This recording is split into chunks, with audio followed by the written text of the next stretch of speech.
ले लीजिए। क्या पूरा मामला हुआ? हम अपने घर से मधुबनी की ओर जा रहे थे, तभी कुछ अज्ञात कुछ लोगों के द्वारा हमको जान से मारने के नियत से हम पे गोली चलाया गया, जिसका कि साक्ष्य आप लोग देख ही रहे हैं। क्या नाम हुआ आपका? समीर कुमार सिंह। कहाँ के रहने वाले हैं? मेरा घर हुआ खजौली दतुआर। क्या ऐसे पूर्व में किसी से कुछ आपसी रंजिश या कुछ दुश्मनी कुछ ऐसा हुआ है? किसी पर आपसी शक? रंजिश तो कई लोगों को हमसे रहा है। ये जो मामला हुआ, घटना हुआ है, कहाँ पे हुआ? ये ठहर में हुआ है। ठाड़ में। कितना राउंड गोली चला है? गोली तो यहाँ देख के जो सर भी देखे हैं, तो सर के द्वारा बोला गया जो एक ही राउंड चलाया है। आप देखे हैं किसी को? हम देखे हैं 3 व्यक्ति थे गाड़ी पे। क्या चीज़ से थे सवार? बाइक से थे। बाइक से। पहचान हुई है? नहीं, पहचान नहीं हुई। कौन सा बाइक था? बाइक ग्लैमर था।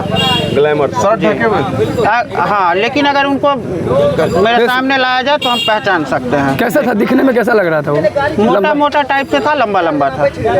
नकाबपोश थे? हाँ, नकाबपोश थे।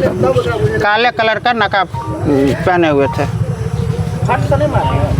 मिकू है दीपक चाहते हुए। क्या कहना चाहेंगे जिस तरीके